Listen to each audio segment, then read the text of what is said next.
اشترى من المؤمنين أنفسهم وأموالهم بأن لهم الجنة يقاتلون في سبيل الله فيقتلون ويقتلون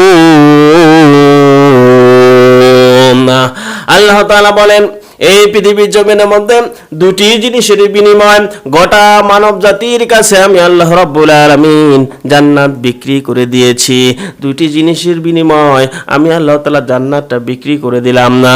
গোটা দুনিয়ার মানুষেরা দুটি জিনিস আমাকে দিবে, আমি আল্লাহ তাআলা তার বিনিময় আমার যা বানানো প্রাসাদ, বানানো জান্নাত, বানানো উদ্যান আমি আল্লাহ তাআলা ওই মানুষগুলোর জন্য দিব যারা আমাকে দুটি জিনিস দিবে। সম্মানিত ভাইরা আমার, আল্লাহ তাআলা যদি আমাদের কাছে জান্নাতটা বিক্রি করে দেয়, আমরা মানুষ হিসাবে, তার বান্দা হিসাবে, তার গোলাম হিসাবে অবশ্যই আমরা সেটা ক্রয় করব। আর যদি ক্রয় করতে না পারি তাহলে বান্দা হিসাবে, গোলাম হিসাবে, মানুষ হিসাবে আল্লাহর কাছে কোনো দাম নাই। আল্লাহ তাআলা বলেন দুটি জিনিসের বিনিময়ে আমি আমার জান্নাতটা বিক্রি করে দিয়েছি। এখন দুনিয়ার মানুষেরা যদি দুটি জিনিস আমাকে দেয়, আমি তাদেরকে জান্নাত দিয়ে দিব, যে জান্নাতের নিয়ামত অসংখ্য, যে জান্নাতের ভিতরে প্রবেশ করলে আপনি আর বের হতে চাবেন না, যে জান্নাতের ভিতরে প্রবেশ করলে আপনি নাচ নিয়ে আপনি আনন্দ করবেন, উল্লাস করবেন না। আপনার মনের ভিতরে যা আকাঙ্ক্ষা আসবে, যা বাসনা আসবে, সাথে সাথে আমার আল্লাহ রাব্বুল আলামিন পূরণ করে দিবে।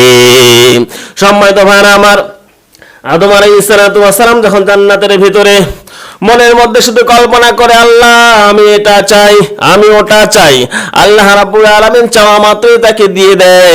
একদিন আদম আলাইহিস সালাম আল্লাহকে ডাক দিয়ে বলেন, রব্বুল আলামিন জান্নাতের ভিতরে অনেক নাচ নিয়ামত, অনেক খাবার, অনেক সুন্দর সুন্দর জায়গা, অনেক সুন্দর সুন্দর দৃষ্টান্তমূলক এখানে অনেক কিছু আছে, কিন্তু আমি আদম আলাইহিস সালাম এগুলো নেওয়ার পরও আমার মনে কেন যেন শান্তি নাই, আমার মনে অশান্তি, কি যেন ফাঁকা ফাঁকা লাগে, কি যেন আমার দরকার। একজন যদি সঙ্গী বানিয়ে দিতে তাহলে আরো মহা খুশি হয়ে যেতাম। আল্লাহ রাব্বুল আলামিন আদমের মনের খবর তিনি তো জানেন, তিনি আলিমুন বিজাতির সুদূর, সবার মনের খবর আমার আল্লাহ তাআলা জানেন, সবার অন্তরের খবর আমার আল্লাহ রাব্বুল আলামিন জানেন, সবার চাওয়া পাওয়া গুলো আমার আল্লাহ তাআলা কিন্তু জানেন। আদম আলাইহিস সালামের মনের অবস্থা আল্লাহ রাব্বুল আলামিন বুঝে ফেললেন।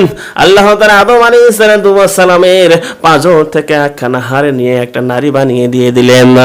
আদম আলাইহিস সালাম খুশি হয়ে গেলেন, বিবাহ বন্ধনে আবদ্ধ হলো। বিশাল বড় ঘটনা, সেদিকে আমি না যাই। সম্মানিত ভাইরা আমার, শুধু বোঝানোর জন্য বলছি, আদম আলাইহিস সালাম মনের ভিতরে কল্পনা করতেন, সাথে সাথে আল্লাহ রাব্বুল আলামিন দিয়ে দিতেন। তার আশা আকাঙ্ক্ষা আল্লাহ রাব্বুল আলামিন পূর্ণ করলেন।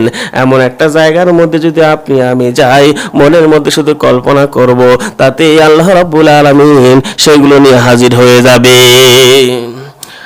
এত সুন্দর নিয়ামত, এত সুন্দর নিয়ামত আল্লাহ তাআলা বিক্রি করার জন্য রেডি হয়ে আছে।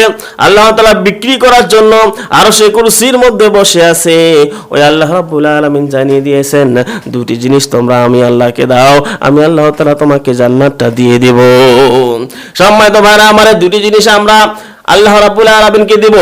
এক নাম্বারটা হলো আল্লাহ তাআলা জানিয়ে দিয়েছেন দুটি জিনিসের ভিতরে এক নাম্বারটা হলো আল্লাহ রাব্বুল আলামিন আমাদের জীবন চান। কি জীবন চান? এই জীবনটা আল্লাহ রাব্বুল আলামিন কিন্তু চান আমার জীবন, এই জীবনটা দিতে হবে ইসলামের জন্য, এই জীবনটা দিতে হবে কোরআনের জন্য, এই জীবনটা দিতে হবে এই বাংলার জমিনে নয়, সারা পৃথিবীতে যেন ইসলাম কায়েম করার জন্য সংগ্রাম করতে হবে, জিহাদ করতে হবে, যুদ্ধ করতে হবে, নিজের জীবন বাজি রেখে ইসলামের জন্য কাজ করতে হবে, ফি সাবিলিল্লাহর পথে কাজ করতে হবে। আল্লাহ রাব্বুল আলামিন বলেন, ফি সাবিলিল্লাহর পথে কাজ করতে করতে যদি তোমার জীবন চলে যায়, আমি আল্লাহ তাআলা শাহাদাতের মর্যাদা দিয়ে তোমাকে বরণ করে নেব। সম্মানিত ভাইরা আমার, শাহাদাতের মর্যাদা দিয়ে যে মহান আল্লাহ রাব্বুল আলামিন বরণ করে নেবেন, এই শাহাদাতের মর্যাদা যদি আপনার কপালে আমার কপালে জুটে যায়, আল্লাহ রাব্বুল আলামিন বিনা হিসাবে আমাকে আপনাকে জান্নাতের ভিতরে প্রবেশ করাবেন।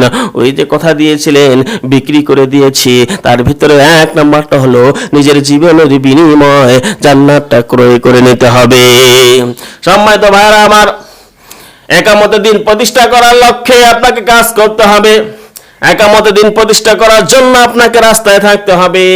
একামতের দিন প্রতিষ্ঠা করার জন্য আপনাকে মাঠে থাকতে হবে, ঘাটে থাকতে হবে। একামতের দিন প্রতিষ্ঠা করার জন্য আপনাকে আল্লাহর উপর অটলভাবে থাকতে হবে, আল্লাহর রাস্তায় অটলভাবে থাকতে হবে, যাতে করে বাতিলেরা কোনো ইসলামের ক্ষতি করতে না পারে, যাতে করে হিংসুকেরা ইসলামের ক্ষতি করতে না পারে, যাতে করে যারা ইসলামকে ভালোবাসে, যারা ইসলামের উপর ঈমান আনে, এদের জন্য কেউ যেন ক্ষতি করতে না পারে, সেদিকে আপনাকে আমাকে লক্ষ্য রাখতে হবে। এটার নাম হচ্ছে জীবন দিতে হবে ফিসাবিল্লাহর পথে। দ্বিতীয় নাম্বারটা আল্লাহ রাব্বুল আলামিন বলেন, নিজের অর্থ দিয়ে, নিজের সম্পদ দিয়ে ইসলামের জন্য কাজে লাগাতে হবে। সম্পদ দিয়ে ইসলামের কাজে লাগাতে হবে, অর্থ দিয়ে ইসলামের জন্য কাজে লাগাতে হবে। টাকা দিয়ে হোক, পয়সা দিয়ে হোক, শ্রম দিয়ে হোক, মেধা দিয়ে হোক, পরিশ্রম দিয়ে হোক, ইসলামের পথে আপনাকে অটলভাবে থাকতে হবে। ইসলাম তো এমনি এমনি চলবে না। ইসলাম করতে হলে সংগঠন দরকার, ইসলাম করতে হলে অর্থ দরকার, ইসলামের পথে টিকে থাকতে হলে অর্থ দরকার, টাকা দরকার, পয়সা দরকার। এই পয়সাও কিন্তু আপনাকে হালাল উপার্জন থেকে ফি সাবিলিল্লাহর পথে আপনাকে ব্যয় করতে হবে। এই যে দুটি জিনিস আল্লাহ তাআলা আমাদের জন্য দিয়েছেন, তার বিনিময়ে দিয়েছেন জান্নাত। আল্লাহ তাআলা ক্রয় করে নিলেন। এই দুটি জিনিস যদি তুমি দিতে পারো, আল্লাহ রাব্বুল আলামিনের ওয়াদা, আমি আল্লাহ তাআলা তাকে জান্নাতের ভিতরে প্রবেশ করাবো। আর জান্নাত তো পাবেই ওরা আল্লাহকে সর্বোত্তম ভাবে ভয় করে যারা। মাসালুল জান্নাতিল্লাতী কুনতুম মুত্তাকিন।